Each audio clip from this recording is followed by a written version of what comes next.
Good afternoon. My name is Brian Howren. I'm going to give you a little background on the Emergency Actions Controller, or the Command Post Controller, as most of us in the Armed Forces know it. Today we're going to take a look at the Emergency Actions Controller, where he or she fits in air power and specific capabilities that the Emergency Actions / Command Post Controller interact with. Have we all seen the movie War Games or Crimson Tide, where you've watched them take a little thing and crack it open and read the code? Alpha, Delta, Echo, Mike, Foxtrot. And one of the individuals stands there and says, "Sir, the message is valid and authentic." And the next guy looks at the individual and says, "Sir, the message is valid and authentic." What we're doing is we're taking a message and we're making sure that what it says is correctly applied to the situation that we're utilizing that message for. But that's the basis of the 1 Charlie 3 or Command Post career field. That is your Emergency Actions Controller. First, let's go over the Command Post and the EA Controller and take a little look at what they actually do.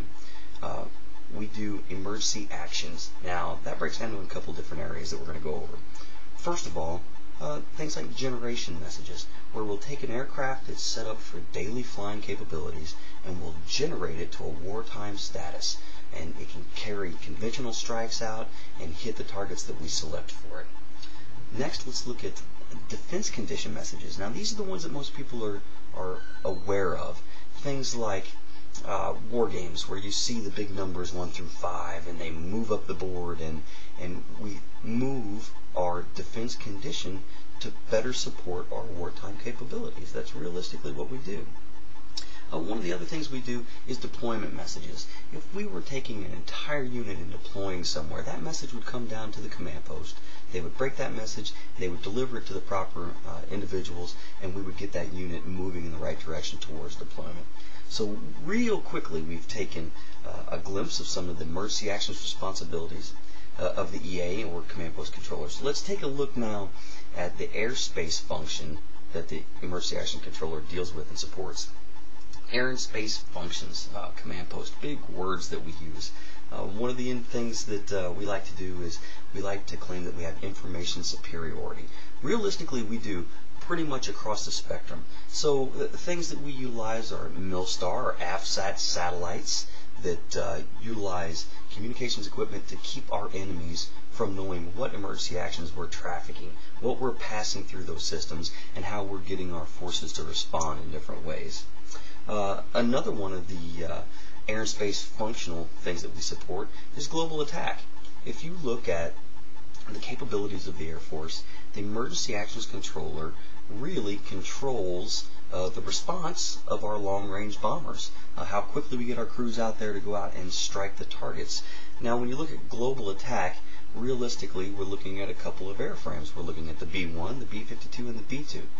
The B-2 has by far the longest legs. It can reach out and strike anywhere we need to at a moment's notice. It's a truly remarkable piece of equipment. We love the airframe.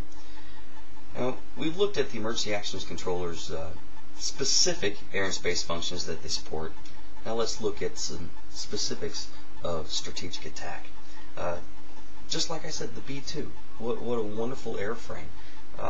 You can load it up, take it off, do a strike with it, and recover that airframe back in the States off one refueling. There are always bases throughout the world that the B-2 can head to, land, recover, let the crews relax a little bit, spend the night, load back up, and return home the next day. But realistically, with the legs that they have, we are looking at recovering that bomber back home in the States. Now, that response force, again, is controlled by the Emergency Actions or Command Post Controller. So we've taken a little glimpse, a little look inside what the Emergency Action Controller does with the B-2 and other bombers. I want to look at some specifics that are near and dear to everyone's heart, things like Homeland Security. Now, with Homeland Security, the Emergency Actions Controller scrambles aircraft. And what that means is when we get the call that we have an alert status if we have alerts, say F-16s or F-15s that are working a Civil Air Patrol or CAP mission, such as the aircraft you hear about launching over the DC area, the command post or emergency actions controller controls that response.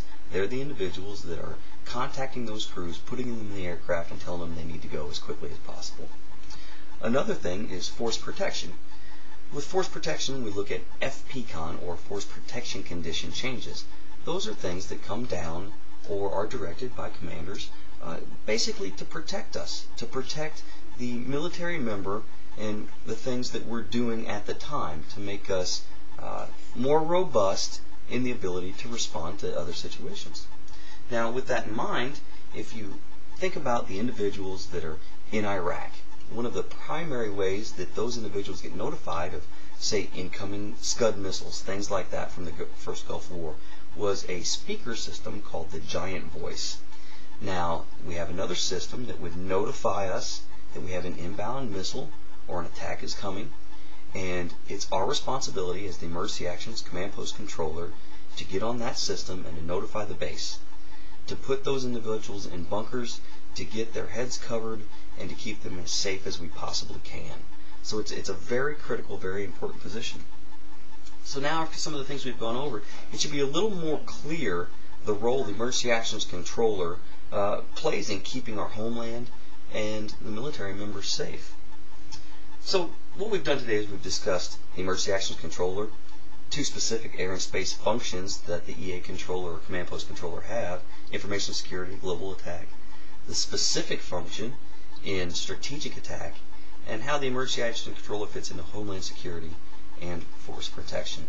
I hope I've given you a little bit of insight into what I consider to be a wonderful career field, and thank you very much.